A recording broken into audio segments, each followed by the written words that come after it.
అంత కోపం ఎందుకు వచ్చింది? కోపం కాదు, మీరు ఒకటి గమనించాలి. చాలామంది నన్ను తెలంగాణ ఉద్యమంలో చూసిండ్రు. నేనేం తక్కువ చేసిన చెప్పండి తెలంగాణ కేసీఆర్ కన్నా? యువకుడిని కాబట్టి ఆ సమయంలో ఓయిలున్నా కాబట్టి నా పాత్ర నేను పోషించిన. After all MLA ticket, MLC ticket ఉత్తే ఇవన్నీ కూడా ఎవరిని చేయలేకపోయింది ఆయన. కానీ కొడుకుని బిడ్డ ఓడిపోతే ఎమ్మెల్సీని చేసిండు. కొడుకుకి రాజకీయ అవకాశాలు ఎన్నో ఇచ్చిండు. కేకే మహేందర్ రెడ్డిని చంపి. కేకే మహేందర్ రెడ్డిని రాజకీయంగా కేసీఆర్ చంపిండా? మరి కాదా? ఆయన టికెట్ తీసుకొచ్చి కొడుకు ఇవ్వలేదా? నువ్వు కొడుకు బిడ్డ కోసం తిరిగే రాజకీయ నాయకుడివి, ప్రజల కోసం కాదంట. నేను ఎమ్మటి నేనుంటే నువ్వు నువ్వు నువ్వు సంఘ సంస్కర్తవి. నేనేనే లేనా, నీ బిడ్డ కొడుకే ఉండే ఎమ్మటి. అల్లుడు ఇంకో కొడుకు ఉండే, నువ్వు ఆ లీడర్వి. లీడర్ అంటారు ఎవరన్నా? అంటే మీరు కేకే మహేందర్ రెడ్డిని కేసీఆర్ రాజకీయంగా చంపి ఆయన కొడుకునికి రాజకీయ అవకాశాలు ఇచ్చిండు అనేది మీరు ఆరోపిస్తున్నారా? ఇప్పుడు అట్లా కదన్నా, తెలంగాణ ఉద్యమం అప్పుడు ఎన్ని సంఘాలు ఆయనతో కలిసి పనిచేసేటి. తెలంగాణ రాష్ట్రం వచ్చినాక ఆయన ముఖ్యమంత్రికి ఏరు వాళ్ళందరూ. ఉద్యోగ సంఘ నాయకుడు శ్రీనివాస్ గౌడే మంత్రి, చెప్పండి. ఒకటి Prasad corporation chairman, 2 Pidamarthi Ravi corporation chairman, 3 Balka Suman MP, 4 Gaddar Kishore 5 మన అచ్చంపేట గువ్వల బాలరాజు ఎమ్మెల్యే. గువ్వల బాలకు తెలంగాణ ఉద్యమం సంబంధం లేదు. 6 విద్యార్థి నాయకుడే. ఓకే కాదు, చెప్పండి. 6 చెప్పిన లెక్కేసిన. ఒక యూనివర్సిటీ నుంచి ఎంతమందికి అవకాశాలు ఎత్తించారు? వీళ్ళ యూనివర్సిటీ దేవిప్రసాద్ అనే ఎంప్లాయీ, శ్రీనివాస్ గౌడ్ గారు ఎంప్లాయీ, కోదండరాము ప్రొఫెసర్. కోదండరామ్ ఏడు మరి? కోదండరామ్కి ఇవ్వకపోవచ్చు. అరే కోదండరామ్ నేను చెప్పను. ఇంకా 20-30 సంఘాలు ఉన్నాయి. ఆ సంఘాలన్నీ కూడా తెలంగాణ ఉద్యమంలో కేసీఆర్ తోటే ఉండే. వీళ్ళకు పదవులు పెట్టి కనీసం అపాయింట్మెంటే లేదు. అప్పుడు కేసీఆర్ నిజ స్వరూపం బయటపడింది. తెలంగాణ కోసం, తన కులాన్ని అధికారం తీసుకురావడం కోసం తెలంగాణ అనే పదార్థాన్ని ముందు పెట్టి అధికారంలోకి వచ్చిండు. అది అయిపోయినాక తెలంగాణ పక్కకు నెట్టి తన నిజ స్వరూపాన్ని చూపించిండు. అందుకోసం జనాలందరూ దూరం అయిపోయారు. ఈరోజు మీరు తిరిగి కాంగ్రెస్లోకి వచ్చి, కాంగ్రెస్ మీరు అనుకున్నటువంటి ఈ వర్గాలన్నింటికీ న్యాయం చేస్తుంది అనేటువంటి భరోసా మీకు ఉందా, ఇచ్చిందా? నేను కూడా కాంగ్రెస్ పార్టీ రిక్వెస్ట్ ఏంటంటే, కాంగ్రెస్ పార్టీ అంటేనే ఈ కులాల కాంబినేషన్. అక్కడ రెడ్డి ఉండాలి, వెలమ ఉండాలి, కమ్మ ఉండాలి, బ్రాహ్మణ్ ఉండాలి, వైశ్య ఉండాలి, యాదవ్ ఉండాలి, ముదిరాజు ఉండాలి, మునూర్కాపు ఉండాలి, గౌడ్ ఉండాలి, పద్మశాలి ఉండాలి, మాదిగ ఉండాలి, మాలాడు ఉండాలి, అమ్మాడు ఉండాలి, కోయ ఉండాలి, ముస్లిం ఉండాలి. ఇవన్నీ ఉంటేనే పార్టీ. అట్లా చేస్తే 10 కాలాల పాటు రేవంత్ రెడ్డి సీఎంగా ఉంటాడు. వచ్చిన అవకాశాన్ని అన్ని కూడా అన్ని కులాలని, సమాజంలో ఏమనుకుంటారు, మా కులంకి రిప్రజెంటేషన్ ఉండాలనుకుంటారు. ఆ కులమే ఆ రిప్రజెంటేటివ్ ఈ కులంకి ఏం చిత్రాన్ని కాదు, మా ఓడి ఏడి అనుకుంటారు అంతే. ఆయనలో వీళ్ళని చూసుకుంటారు, నేనున్నాడా అని ఫీల్ అవుతారు అంతే.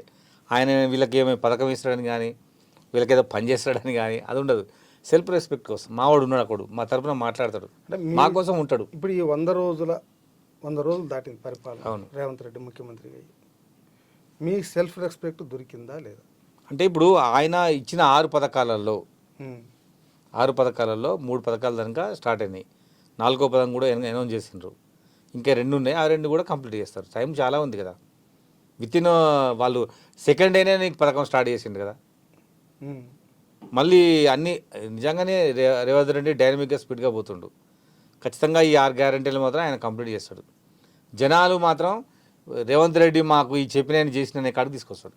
మీ ప్రభుత్వం వచ్చిన తర్వాత అంటే కరువు ముందు నుంచి మొదలైంది, వర్షాలు రాలేదు, ఎండాకాలంలో తాగునీటి సమస్య తీవ్రంగా అయింది ఎలక్షన్ల ముందు. అవును, మరి దీన్ని అడ్రస్ సరిగ్గా చేయలేకపోయింది అన్నటువంటి విమర్శలు అయితే వస్తున్నాయి కదా. అంటే ఇప్పుడు కరువు రావడం అనేది పార్టీలకు సంబంధించినది కాదు కదా. కరువు పార్టీలకు సంబంధించిన కాదు, తాగడానికి నీళ్లు ఇచ్చే బాధ్యత పాలకులే కదా.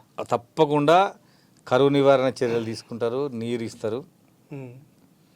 అవరికి ముందు నమస్తే తెలంగాణలో చెప్పిండ్రు ఏమని, ఈ ఏడాది వర్షపాతం తక్కువగా ఉంటుంది, కరువు వస్తుంది, నీటి కడకట అవుతుందని వాళ్ళే చెప్పిండ్రు. వాళ్ళ నివేదికల ఆధారంగానే చెప్పిండ్రు. సో గవర్నమెంట్ చర్యలు తీసుకోకుండా ఎట్లుంటుంది, ఖచ్చితంగా చర్య తీసుకుంటుంది. 100% దాన్ని పరిష్కారం చేస్తారు. పరిష్కారం చేస్తాం, నమ్మకాన్ని సొరగొంటుందని మీరు చెప్తారు. 100% మీరు పూర్తి మెజార్టీతో మీ పార్టీ గెలిచింది. అవును, 64 సీట్లు గెలిచింది. మీరు బీఆర్ఎస్ నుంచి 26 మంది ఎమ్మెల్యేలు మీ పార్టీలో తీసుకుంటారనే ప్రచారం నిజమా కాదా? కాకపోతే ఇప్పటికే 3-4 తీసుకున్నారు. మీకు అంటే మీ కాంగ్రెస్ పార్టీకిను టీఆర్ఎస్ పార్టీకి ఈ విషయంలో తేడా ఏముంది?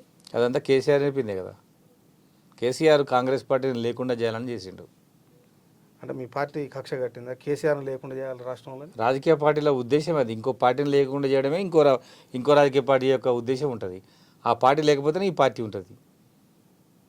ఖచ్చితంగా తెలంగాణలో కేసీఆర్ లేకుండా చేస్తారు. అంటే కేసీఆర్ కాంగ్రెస్ పార్టీని లేకుండా చేయాలనుకుంటే ఆయన అవును ఓడిపోయాడు. అవును. మీరు కూడా కేసీఆర్ లేకుండా చేయాలని చెప్పి మరి కేసీఆర్ని గెలిపిస్తారా? కేసీఆర్ని గెలిపించే అవకాశం ఉంటుంది. అసలు ఆ పార్టీ ఉండదు కదా ఇక. తెలంగాణ రాష్ట్రంలో ఈ లోక్సభ ఎన్నికల తర్వాత టీఆర్ఎస్ పార్టీ అడ్రస్ ఉండదు. అదే కేసీఆర్ కూడా అదే మాట అన్నాడు. ఏంటంటే రాష్ట్రంలో కాంగ్రెస్ పార్టీ ఏం లేదు, మాకు బీజేపీకే పోటీ, కాంగ్రెస్ పార్టీ ఎక్కడుంది, కాంగ్రెస్ పార్టీ ఓడిసిన కథ సరే లేదని చెప్పి అన్న తర్వాత ఏం జరిగింది? 2023 ఎన్నికలు వచ్చినాయి. కాంగ్రెస్ పార్టీ 65 సీట్లు గెలుచుకుంది, అధికారంలోకి వచ్చింది. కేసీఆర్ పోద్దినంగానే పోలే. ఇవాళ మీరు 26 మంది మీరు తీసుకుంటా అంటారు, కక్ష సాధింపు చర్య చేస్తూ ఉంటారు. కేసీఆర్ని లేకుండా చేయడం మా ఏకైక లక్ష్యం ఉంటారు. సాధ్యం ఒక్క రాజకీయ పార్టీ ఇంకొక రాజకీయ పార్టీని లేకుండా చేయడం అనేది సాధ్యమైద్దా? అంటే రాజకీయ పార్టీని ఏమి చేయలేకపోవచ్చు కానీ ఎమ్మెల్యేలు మాత్రం చేయొచ్చు. కానీ నా రిక్వెస్ట్ ఏంటంటే రేవంత్ రెడ్డి గారికి, మనం టీఆర్ఎస్ పార్టీ ఎమ్మెల్యేలను తీసుకోవద్దు, అవసరం లేదు మనకు. ఎందుకంటే మళ్ళీ మనకు అదే అపవాదం వస్తుంది. కాబట్టి మనం విధాత మీడియా తరపున చెప్తున్నా, మనం ఎట్టి పరిస్థితులను తీసుకోవద్దు వాళ్ళని. ఇప్పుడు ఈ 65 సీట్లు కాకుండా మిగతా 55 సీట్లలో 50 సీట్లు మనమే గెలుస్తాం. 24లో 30 సగం గెలిస్తాం. 80 సీట్లు గెలుస్తాం మనం వాళ్ళని తీసుకోకపోతే. కాబట్టి నా రిక్వెస్ట్ కూడా ఏంటంటే వాళ్ళని తీసుకోవద్దు. కేసీఆర్ పందోలో మనం నడవద్దు. ఆయన చేసినటువంటి పనులు మనం తెలంగాణలో చేయొద్దు. తెలంగాణకు సరికొత్త రాజకీయాన్ని చూపించాలి.